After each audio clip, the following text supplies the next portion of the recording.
Find yourself in a quiet place now, if you can.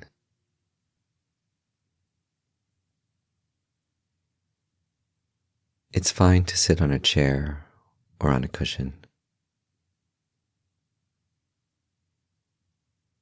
If you're in a seat, put your legs straight out and down, uncrossed.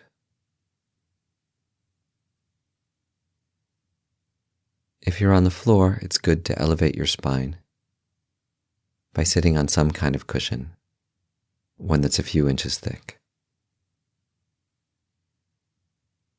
You can place your hands on your knees, or one hand atop the other in your lap.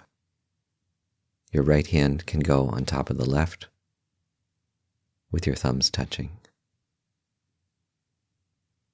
Leave a little space between your arms to let air circulate around your body. Then try to adjust your spine. That's the most important aspect of the meditation posture, to get a straight spine. You can just tilt your spine forward and back until it feels like your spine is aligned, where you feel not just comfortable but alert.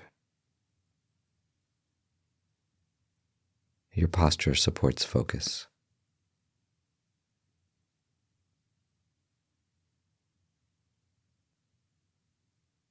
And then you can tilt your head down slightly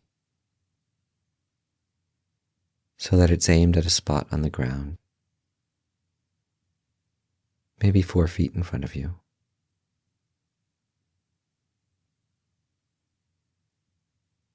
And then your eyes, you can half close or almost all the way close to let just a little light in. But adjust this however you like. If your eyes nearly closed makes you sleepy, open them. And if you're distracted, you can close your eyes fully. Then try and relax the muscles in your shoulders, your face, your eyes, your brow, your neck. Just tell all those parts of your body to relax.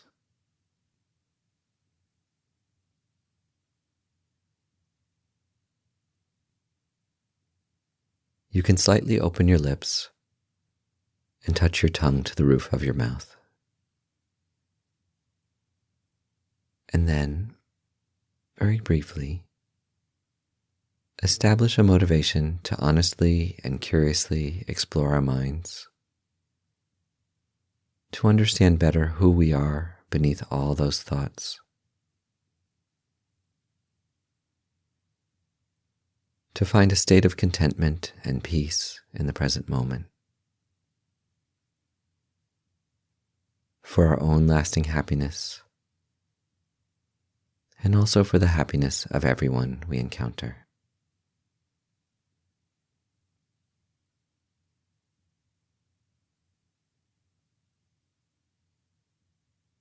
It's nice to reflect on our natural goodness here,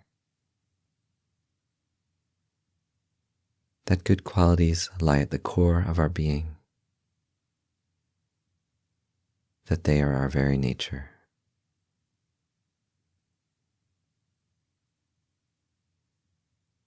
And that we can see these qualities in others.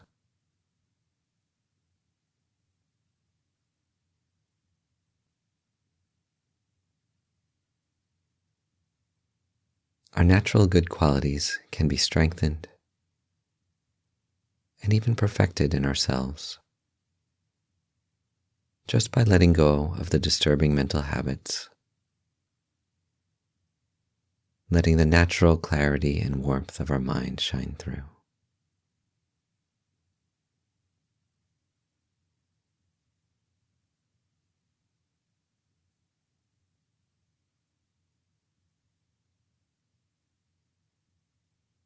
Now,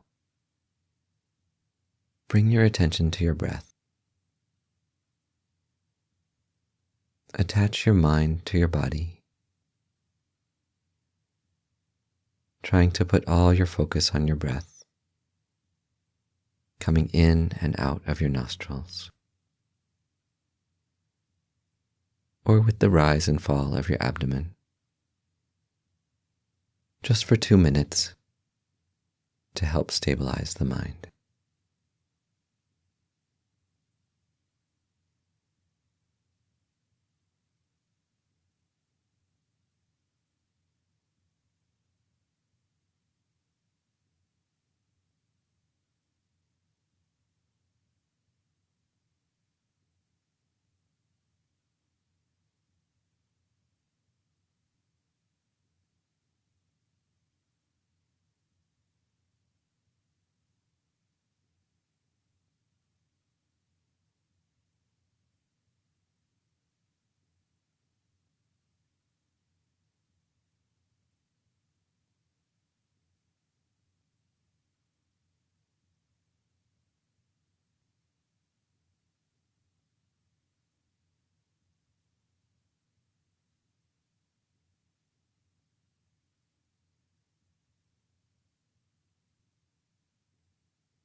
And now, we turn the mind upon itself.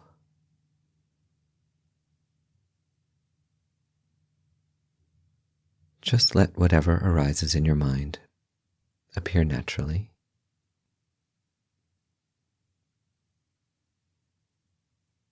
But as it does, we focus on the mental aspect of perception.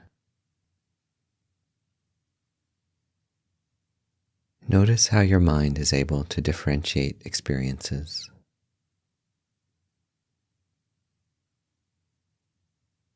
Notice how the mind perceives sounds of the traffic outside, airplanes in the sky, voices in the distance, or my voice as you listen to it.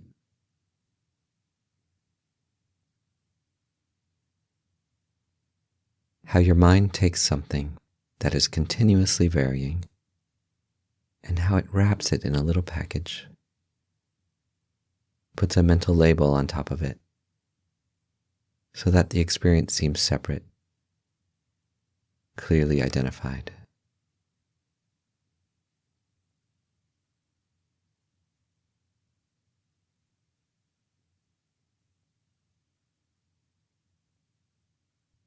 And it's the same thing with feelings in your body. You might feel some pain or discomfort, or feel warm or cold. Focus on the perception aspect of your experience. How something without a label gets that label attached. How your mind divides phenomena from each other.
Now watch thoughts arise.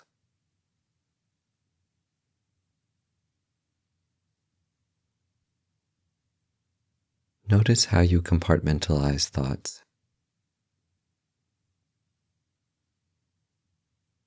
how the continuous experience of thought gets broken into discrete parts, and we can say, that is a memory, that's a plan, that's a feeling, that's a worry. Try that yourself, just for 30 seconds. Quietly look at the perception aspect of your mind.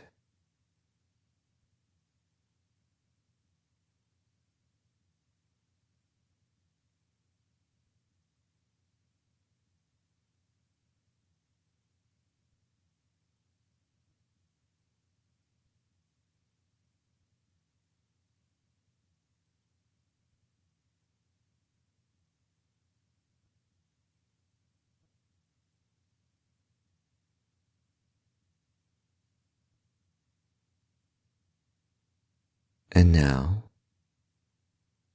in the same way, without trying to control what arises in your mind, look at the feeling component of your mind. Notice how whatever arises in your mind gets colored with liking or disliking, whatever it's just perceived. A pleasant feeling, an unpleasant feeling, or feeling neutral, indifferent.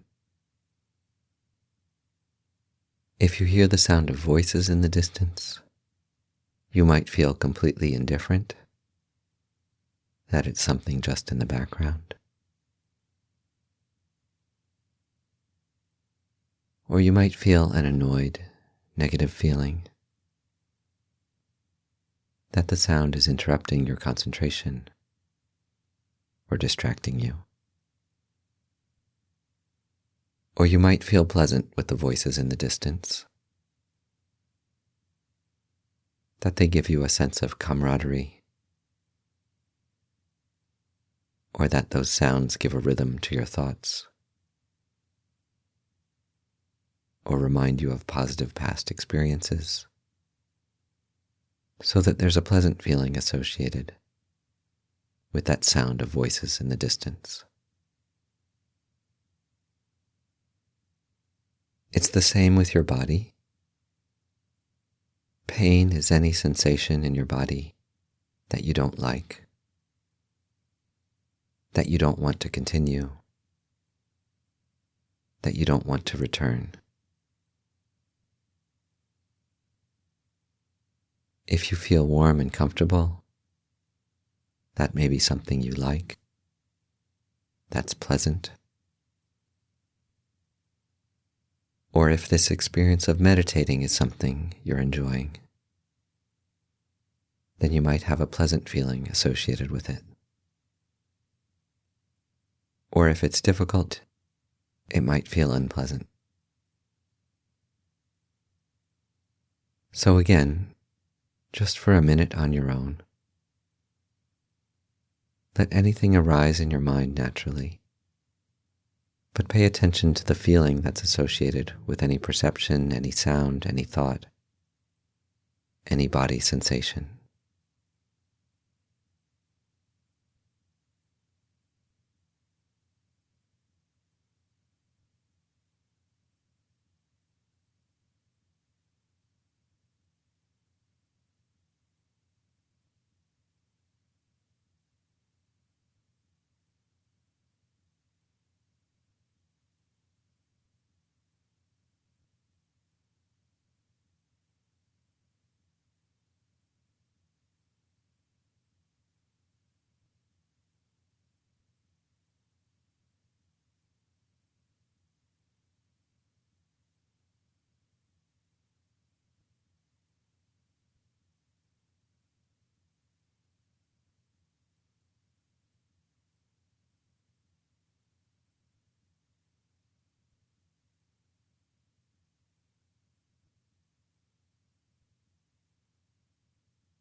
And now,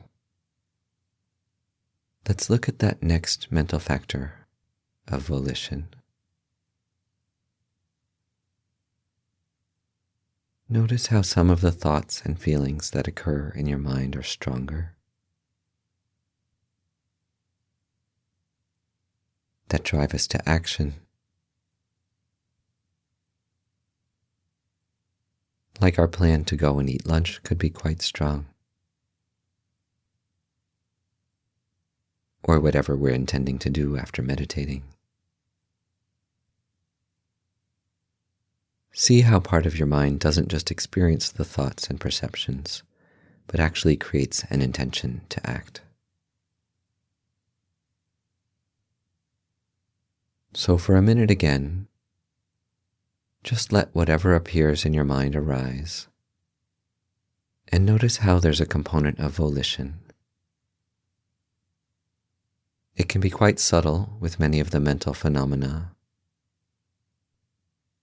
and then very strong with others. But there's a component of volition wrapped up with every moment of consciousness.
And then the last thing we look at is the stage of the mind, the fourth factor of consciousness or awareness.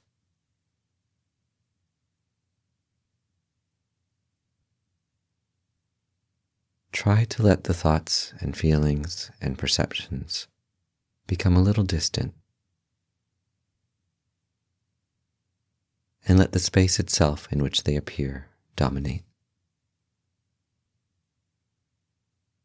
Let's just examine it with some curiosity, some open-mindedness.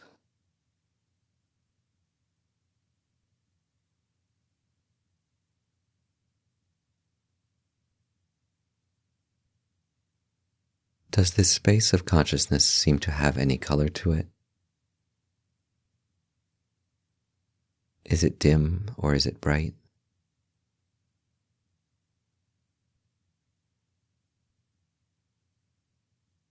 Is it colorless, or does it have a hue?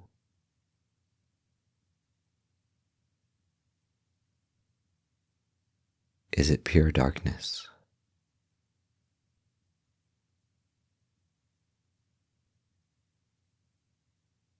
Does the space stay the same,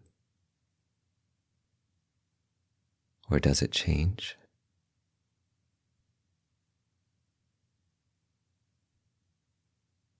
Does the space of our mind have a size? Is it contained within our skull?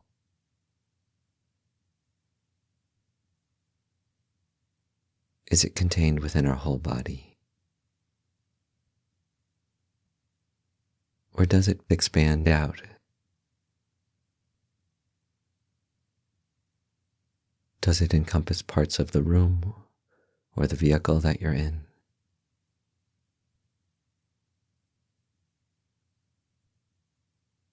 Does the space of your mind seem to even overlap with others?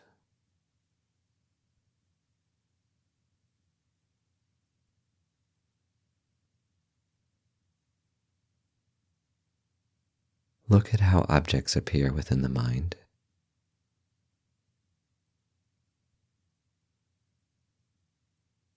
It's as if whatever it is, whatever texture and color and shape that the mind has. It gets sculpted into the form of whatever you're perceiving through your eyes or your ears or your imagination and memory.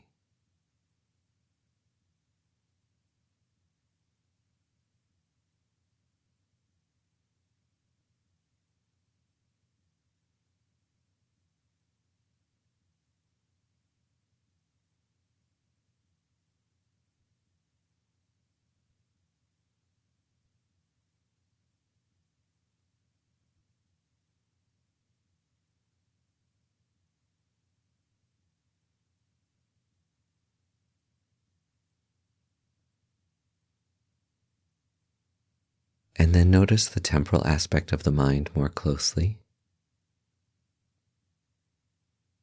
How you can experience moments of consciousness that have a beginning, a middle, and an end.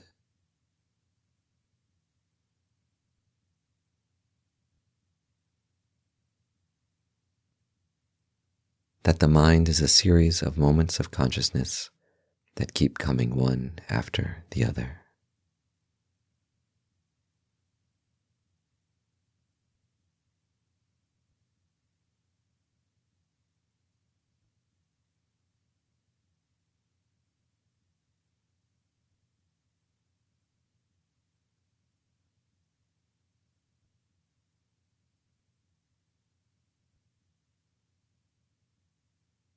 But these moments of consciousness, they have a beginning part that touches the past and an end part that touches the future, and then some middle. And so if it has a duration, it can be sliced in half.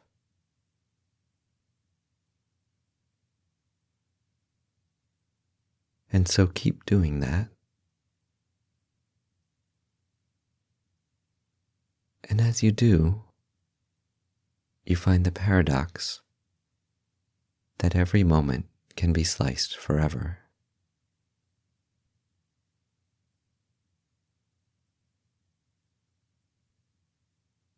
And that there's no real past. It's gone. There's no real future.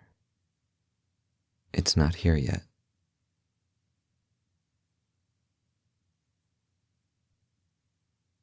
By chasing this paradox, you can arrive at the incredible, mysterious phenomenon of the present.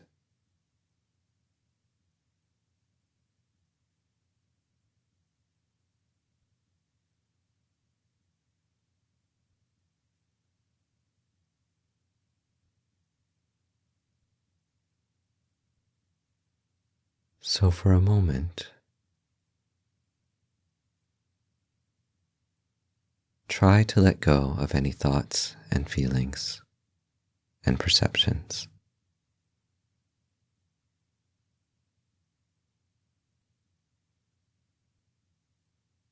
In this present moment, the nature of your mind without thoughts has a clarity to it.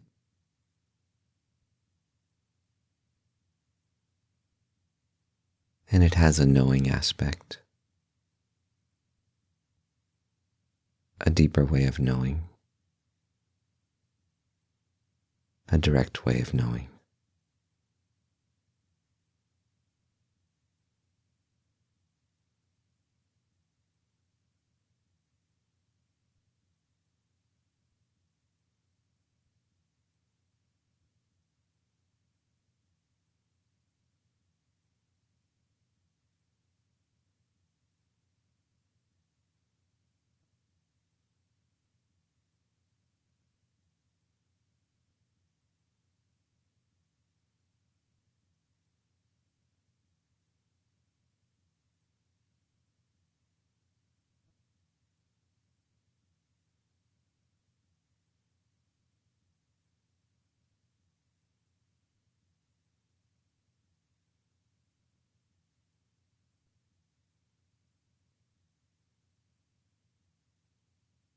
Then you can gently steer yourself back to the grosser aspects of awareness,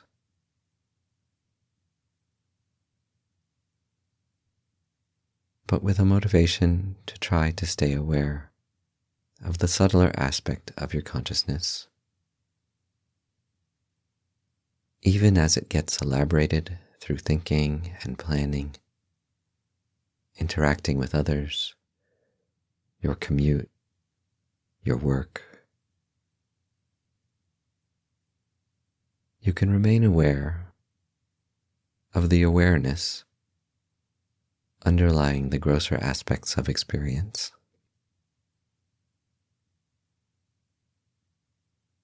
And you can see, you can cultivate the underlying joy and a deeper sense of presence in everything that you experience and do.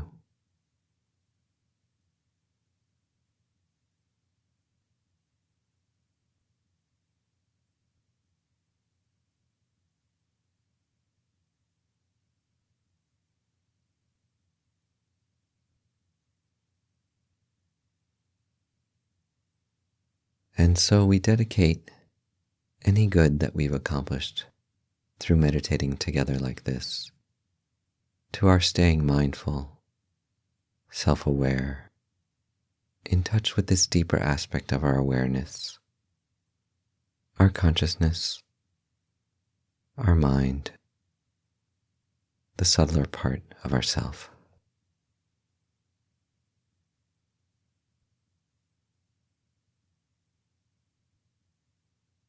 And as you feel comfortable, you can come out of the meditation and into your day with a deeper awareness of your mind and how it interacts with the world.